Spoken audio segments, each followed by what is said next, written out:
L'île du docteur Moreau par H. G. Wells. Chapitre 7. Moreau s'explique. Et maintenant, Prendick, je m'explique, dit le docteur Moreau, aussitôt que nous eûmes mangé et bu. Je dois avouer que vous êtes bien l'hôte le plus exigeant que j'ai jamais traité, et je vous avertis que c'est la dernière chose que je fais pour vous obliger. Vous pouvez, à votre aise, menacer de vous suicider. Je ne bougerai pas, même si je devais en avoir quelques ennuis. Il s'assit dans le fauteuil pliant, un cigare entre ses doigts pâles et souples. La clarté d'une lampe, suspendue, tombait sur ses cheveux blancs. Son regard errait dans les étoiles par la petite fenêtre sans vitre. J'étais assis, aussi loin de lui que possible, la table entre nous et les revolvers à portée de la main. Montgomery n'était pas là. Je ne me souciais pas encore d'être avec eux dans une si petite pièce. Vous admettez que l'être humain vivisecté, comme vous l'appeliez, n'est, après tout, qu'un puma, dit Moreau. Il m'avait mené dans l'intérieur de l'enclos pour que je puisse m'assurer de la chose. C'est le puma, répondis-je, le puma encore vivant, mais taillé et mutilé de telle façon que je souhaite ne plus voir jamais de semblable chair vivante. De tous les abjects... Peu importe, interrompit Moreau. Du moins, épargnez-moi ces généreux sentiments. Montgomery était absolument de même. Vous admettez que c'est le puma. Maintenant, tenez-vous en repos pendant que je vais vous débiter ma conférence de physiologie. Aussitôt, sur le ton d'un homme souverainement ennuyé, mais s'échauffant peu à peu, il commença à m'expliquer ses travaux. Il s'exprimait d'une façon très simple et convaincante. De temps à autre, je remarquai dans son ton un accent sarcastique. Et bientôt, je m'en sentis rouge de honte à nos positions respectives. Les créatures que j'avais vues n'étaient pas des hommes, n'avaient jamais été des hommes. C'étaient des animaux.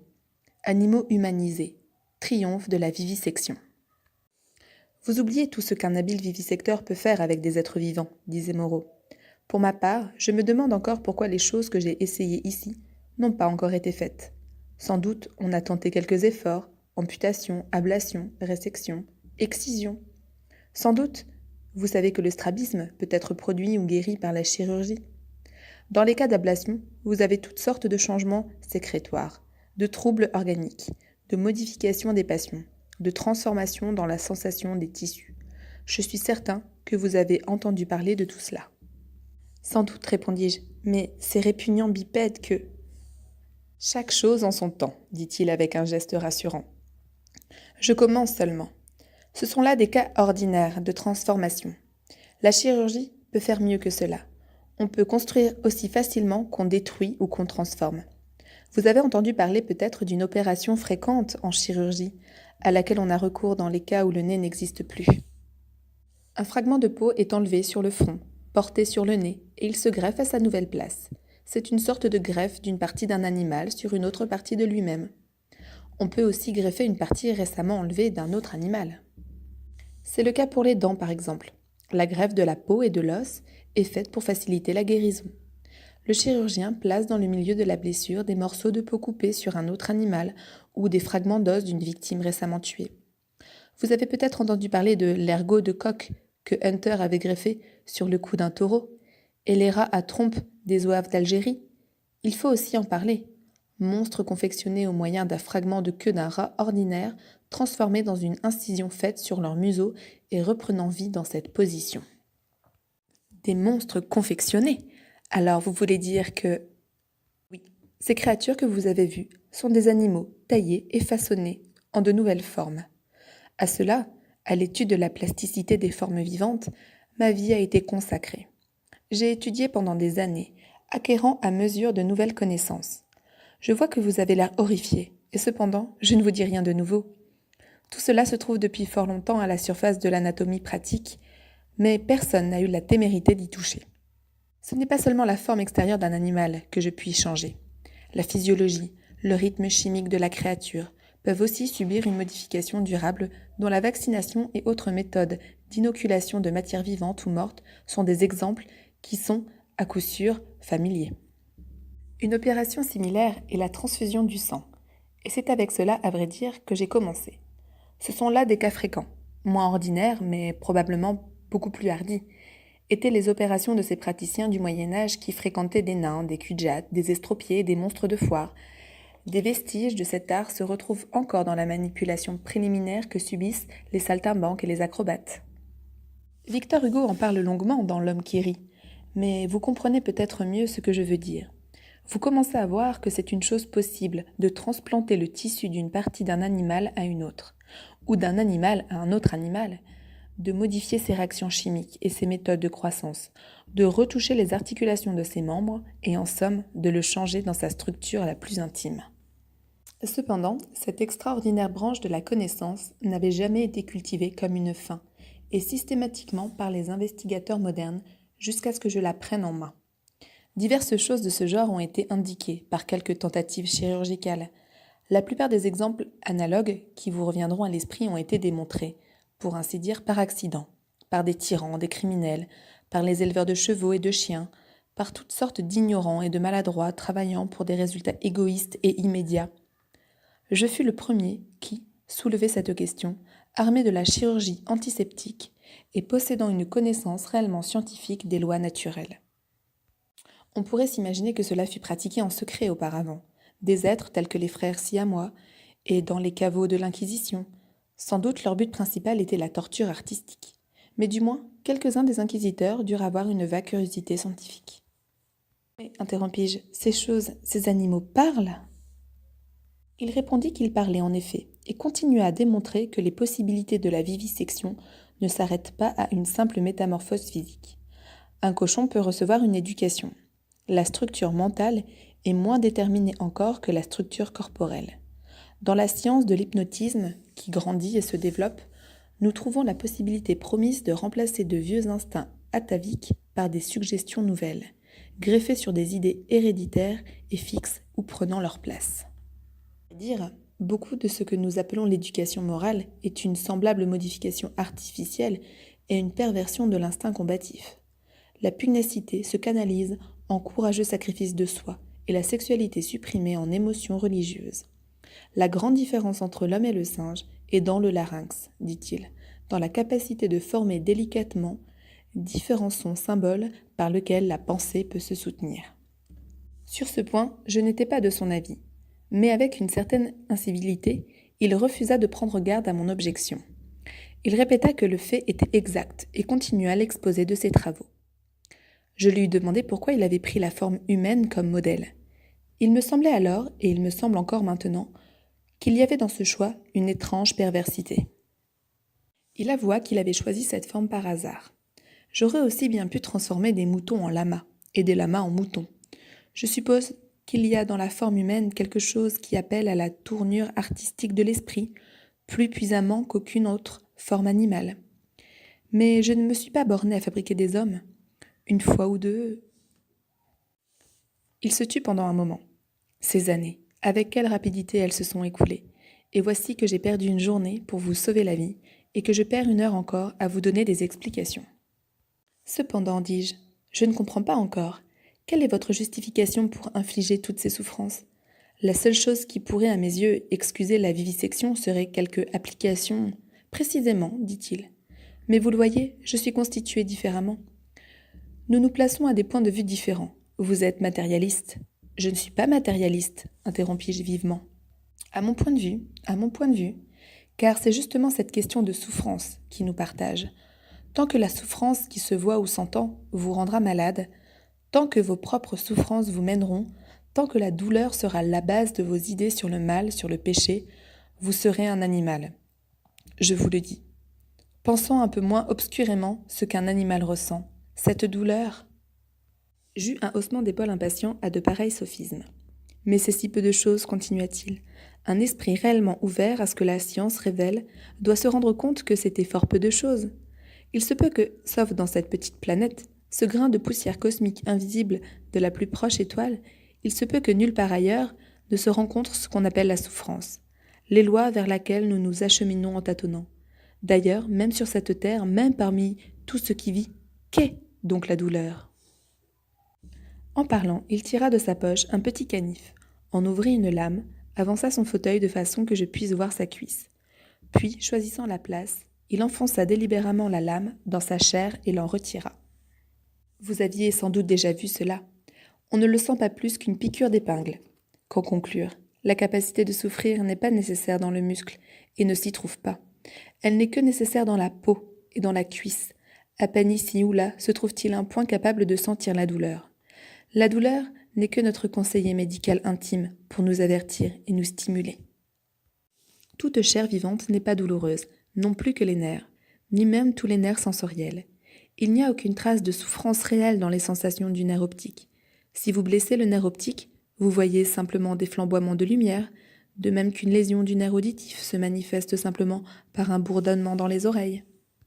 Les végétaux ne ressentent aucune douleur. Les animaux inférieurs, il est possible que des animaux tels que l'astérie ou l'écrevisse ne ressentent pas la douleur.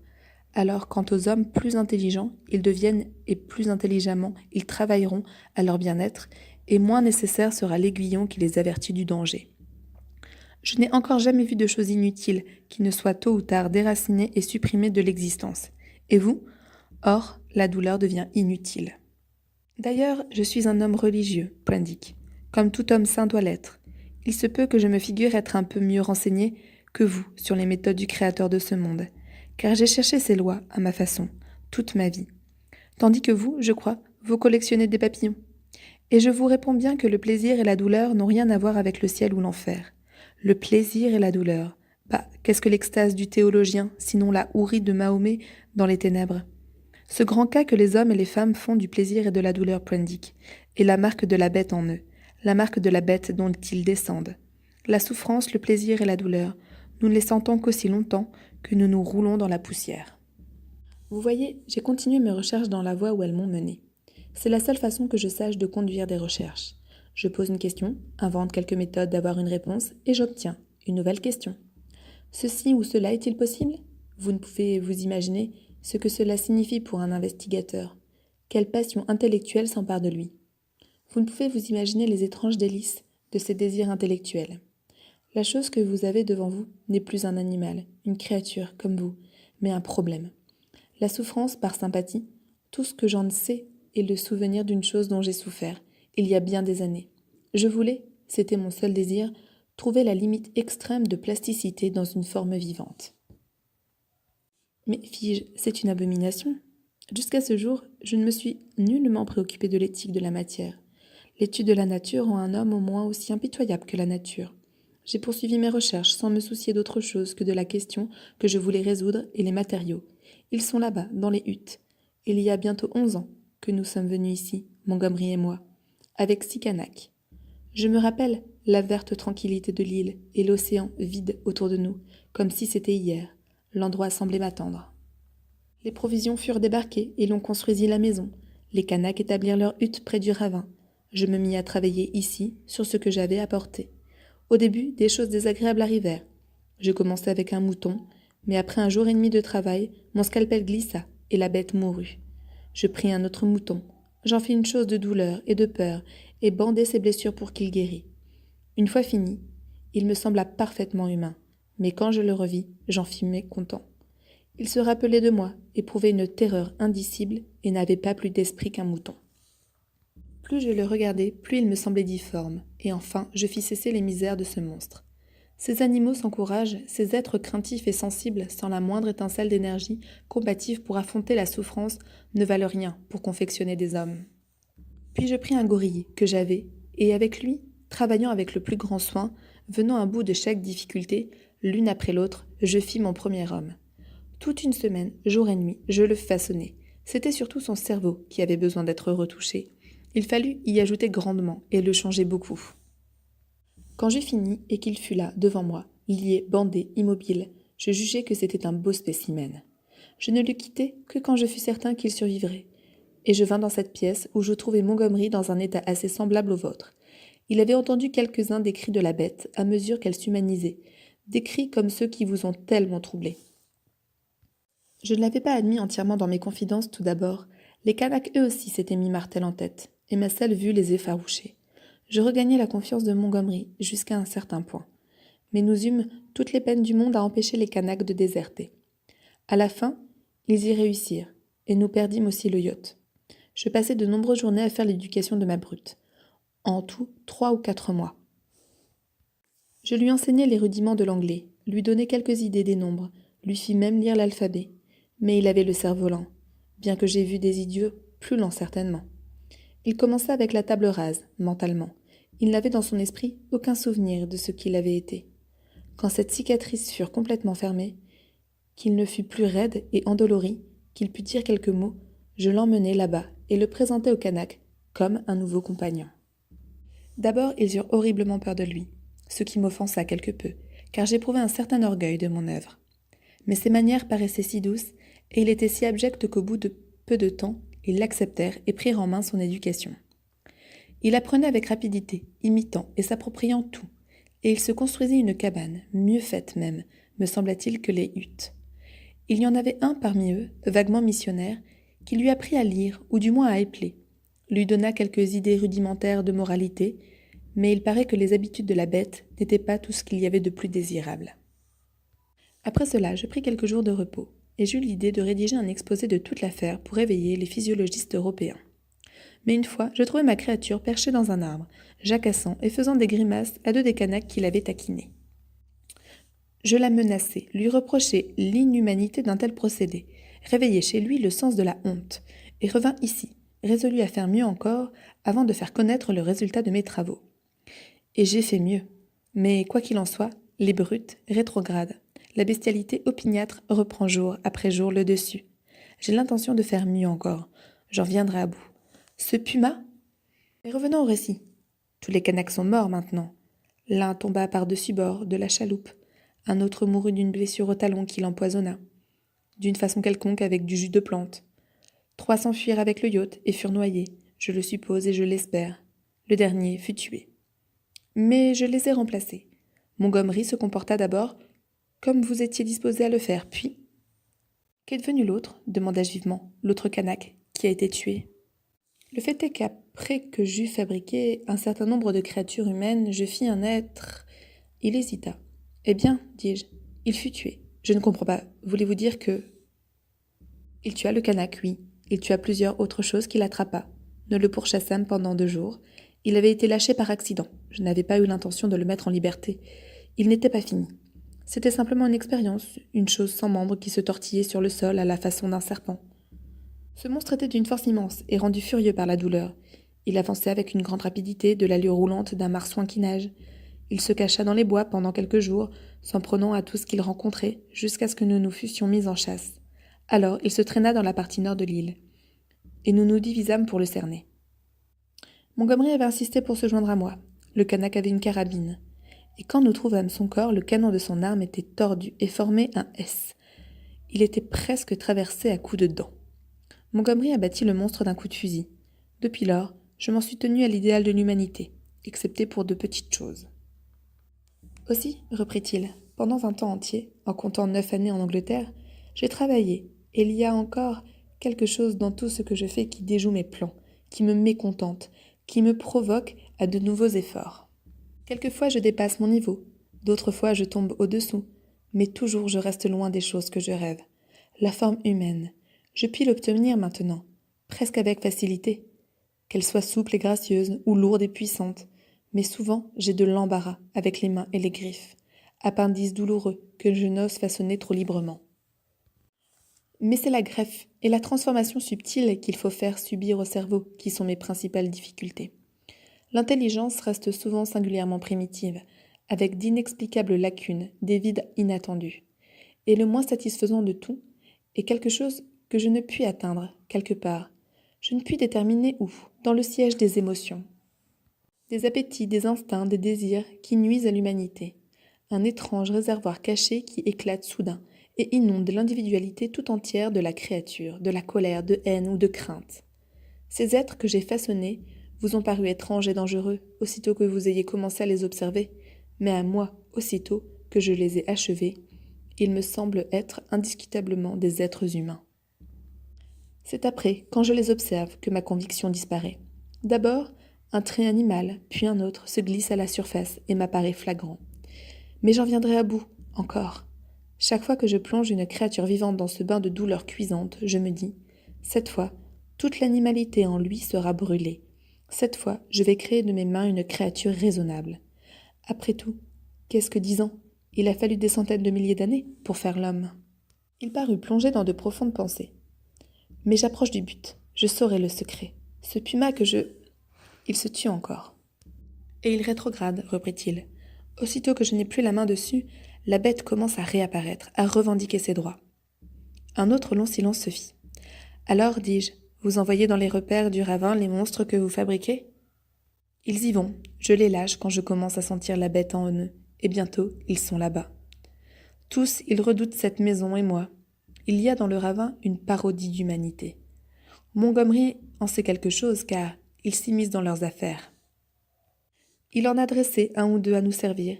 Il en a honte, mais je crois qu'il a une sorte d'affection pour quelques-uns de ces êtres. C'est son affaire, ça ne me regarde pas. Il me donne une impression de raté qui me dégoûte. Ils ne m'intéressent pas. Je crois qu'ils suivent les règles que le missionnaire Kanak a indiquées, et qu'ils ont une sorte d'imitation dérisoire de vie rationnelle, les pauvres brutes. Ils ont quelque chose qu'ils appellent la loi. Ils chantent des mélopées où ils proclament tout à lui. Ils construisent eux-mêmes leurs repères, recueillent des fruits et arrachent des herbes. Ça couple même. Mais je ne vois clairement dans tout cela, dans leurs âmes même, rien d'autre chose que des âmes de bêtes qui périssent. La colère et tous les appétits de vivre et de se satisfaire.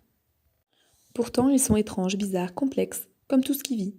Il y a en eux une sorte de tendance vers quelque chose de supérieur, en partie faite de vanité, en partie d'émotions cruelles superflues, en partie de curiosité gaspillée. Ce n'est qu'une singerie, une raillerie. J'ai quelques espoirs pour ce puma. J'ai laborieusement façonné sa tête et son cerveau. Et maintenant, continua-t-il, en se levant, après un long intervalle de silence pendant lequel nous avions, l'un et l'autre, suivi nos pensées. Que dites-vous de tout cela ? Avez-vous encore peur de moi ? Je le regardai et vis simplement un homme pâle, à cheveux blancs, avec des yeux calmes. Sous sa remarquable sérénité, l'aspect de la beauté presque, qui résultait de sa régulière tranquillité et de sa magnifique carrure. Il aurait pu faire bonne figure parmi 100 autres vieux gentlemen respectables. J'eus un frisson. Pour répondre à sa seconde question, je lui tendis un revolver. « Gardez-les, fit-il en dissimulant un bâillement. Il se leva, me considéra un moment et sourit. « Vous avez eu 2 journées bien remplies. » Il resta pensif, un instant, et sortit par la porte intérieure. Je donnai immédiatement un tour de clé à la porte extérieure. Je m'assis à nouveau, plongé un certain temps dans un état de stagnation, une sorte d'engourdissement si las, mentalement, physiquement et émotionnellement, que je ne pouvais conduire mes pensées au-delà du point où il les avait menées. La fenêtre me contemplait comme un grand œil noir. Enfin, avec un effort, j'éteignis la lampe et m'étendis dans le hamac. Je fus bientôt profondément endormi.